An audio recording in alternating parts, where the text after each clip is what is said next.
Greetings. In this video, I'm going to be discussing how you would talk and communicate with your students through Teams via text. I'll talk about audio and video calls in probably the video after next.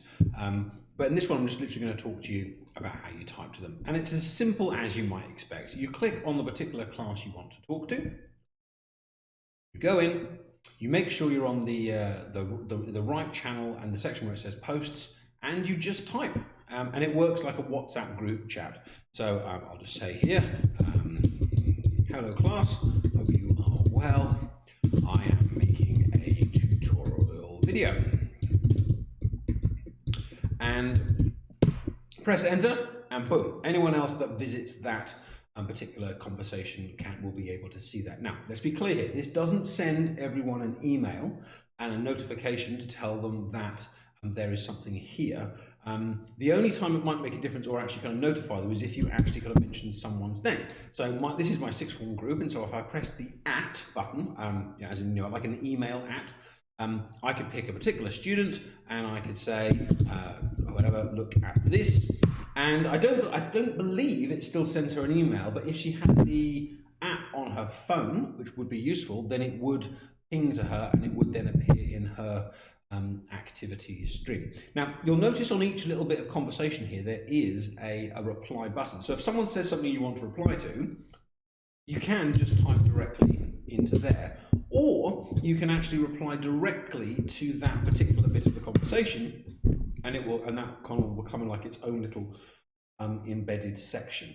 Now, if you lose the chat, let's say you go into another team and there's lots of different kind of areas in there, and you can see you're not looking at quite what you want to expect, then just double check two things. Double check that A, you're in the right channel that you expect, and B, double check that you're looking at posts at the top, because it's possible you might be looking at some of the more advanced features that we'll cover in a future video. Like that's a Quizlet thing that I've installed there. Don't worry, I'll cover that. So make sure you're on the posts. And if you do have more than one channel, and I'll cover channels in a future video, then of course you can have separate conversations in separate places. So let's say this was a channel called homework. All of the conversations about homework could be there. The students could be helping each other. You could be helping the students, could be going on there. And then this conversation might be about lessons in general. Now I'm going to show you one more thing about how you talk to students here that might be useful. Now, students, much like adults, when they get a fun little toy here, will be very keen on spamming it full of emojis and pictures of themselves and all sorts. Now, there's nothing particularly wrong with that, but especially during a lesson, you don't particularly want it. So one of the settings that you can play with is up here. In the little dots above, it gives you more options. It tells you about notifications, blah, blah, blah. And there's a button here that says Manage Channel.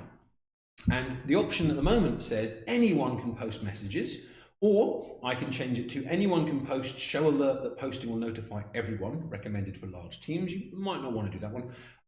Or only owners can post messages. And I was wondering about about having a main channel, which would be the general one, and setting it to only owners can post messages, because then my main notifications could go there, like, hey kids, there's going to be a lesson tomorrow or something like that. But you can change it on the fly. So let's say everyone's chatting and you really want the whole class to be quiet straight away. You can change that setting so only you can talk, and then you can change it back afterwards. I don't have a definite way of using this one yet, because at the same time you want to encourage discussion between the students, but you want to kind of stop the mindless kind of babble. So if you have any good suggestions about when to change the setting, then please do let me know. But that's a very useful tool, that being able to kind of set a channel to be able to be talkative or not. And of course, just to confirm, you could have different settings in different channels. So you could have it so they're all able to talk in general. But we'll talk about channels in a future video. So basically, how do you talk to students? You just type. But there's a few other things that you can do to make that more meaningful and more useful. If you did want to talk to an individual student, there is a chat option up here, but I need to experiment with that one a little bit more, because we've turned chat off for the students, so I'm not entirely sure if they will be able to see it or see it reliably. So if you do want to communicate one-on-one, I would still suggest that you do it through email. However, there is an option down here which is calls, which I'll be covering in a future video, which does give you another way that you can communicate directly with students. Sorry, there's my email, and there is another way that you can talk with them there, which might be useful for you. Hope that was helpful, and I'll see you in the next video where we will be looking at how to schedule a live lesson with your students using the calendar and a few other methods. See you then.